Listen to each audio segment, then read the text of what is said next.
여러분은 기부금이 몇 개인지를 혹시 아십니까? 저도 사실은 강제 기부금, 내 의사와 상관없이 준조세처럼 무조건 내야 되는 기부금 있잖아요. 이렇게 많은 줄 몰랐어요. 18개 부처에서 말입니다. 91개를 운영하고 있습니다. 91개를 운영하고 있습니다. 이야, 장난 아니죠. 진짜 장난 아닙니다. 뭐 출국할 때는 당연하고요. 뭐 영화 볼 때도 내야 되고요. 뭐 내야 되는 게 한두 가지가 아닙니다. 한두 가지가. 이게 강제 기부금이라는 게 참 옛날에 만들어진 것도 많거든요. 옛날에는 이게 부자들한테 쉽게 말하면 필요한 사람들에게 강제 기부금을 걷도록 만든 게 이건데 지금은요. 많은 사람들이 전부 다 내요. 전부 다. 전부 다 내요. 얼마나 내느냐. 한번 보실래요? 여러분들도 놀라실 거예요. 저도 깜짝 놀랐어요. 제가 이런 지표까지 본 적은 솔직히 없거든요. 그런데 오늘 준비하면서 봤는데 여러분 보세요.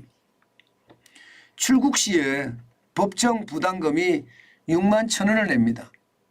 6만 1,000원. 여러분들도 아마 모르셨을 거예요.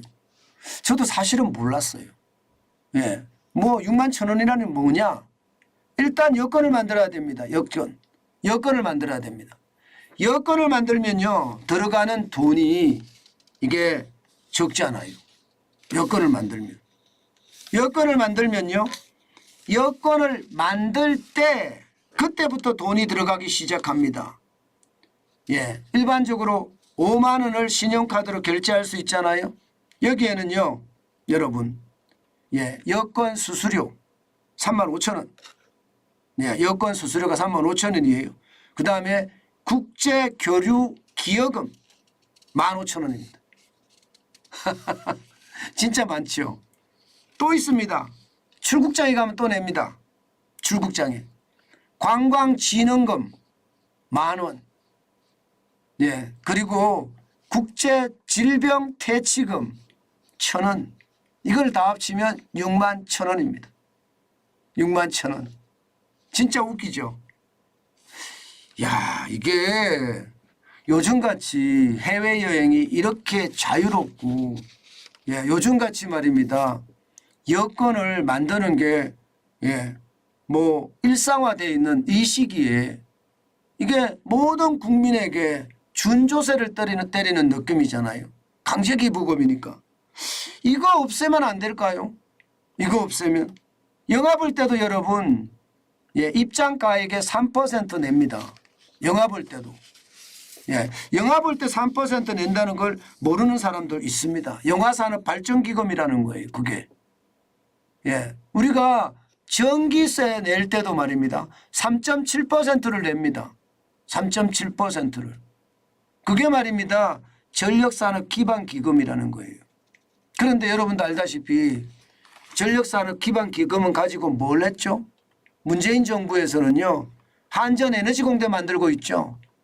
전력산업기반기금이라는 게 여러분 전력의 혜택을 제대로 받지 못하는 오지나 혹은 전력의 혜택을 받고 싶어도 못 살아서 못 내는 사람들 이런 사람들을 위해서 사실 쓰기 위해서 만든 자금이거든요. 그런데 한전에너지공대가 그런 건가요? 아니잖아요.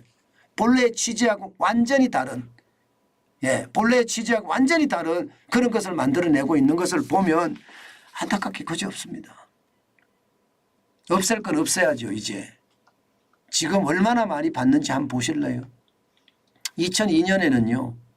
이게 18개 부처에 91개 부담금이 전체적으로 7조 4천억 원이었어요. 7조 4천억 원. 그런데 2019년에 보면 20조 4,282억 원이죠. 내년에요. 24조 6,157억 원입니다. 1961년 이후 최대입니다. 뭐 매년 역대 최대, 매년 역대 최대, 매년 역대 최대입니다. 이런 거 말입니다. 국민들을 위해서 좀 줄여줄 수는 없나요?